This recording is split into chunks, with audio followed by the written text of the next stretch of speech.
خونه دولت 13 میخونم. اینم پیش زپرافچه دا بیو. ای جان میگم یاد بختار بچه را همجا دا قاپیدگی هم 13 میخونه بلا یکم برنست یکم بردی.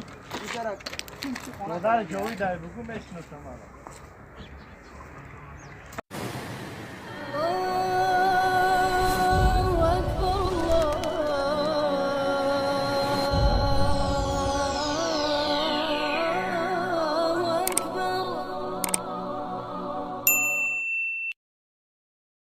السلام علیکم تماشاگران عزیز و هواداران شبکه کاروان عمر.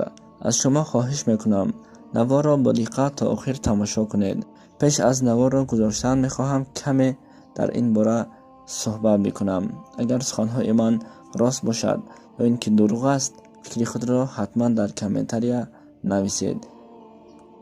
بر همه ما و شما معلوم است در فدراسیون روسیه وقتی با دختر نابالغ دست میرسانند یا اینکه یگان کاری میکنند، البته او را به یگان پرس زندانی میکنند.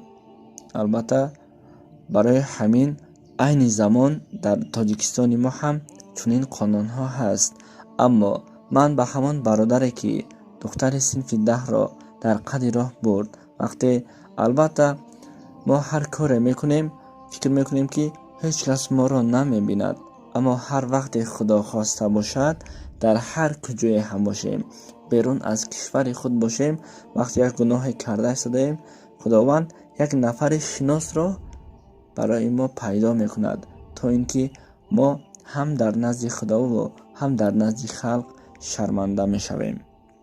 ای برادر، وقتی دختر یک کس را، خواهر یک کس را با ماشینت سوار میکنی و برای استراحت کردن، برای معیشت 5 دقیقه خود هم آبروی او را هم آبروی خودت را میریزانی، شرم میدار.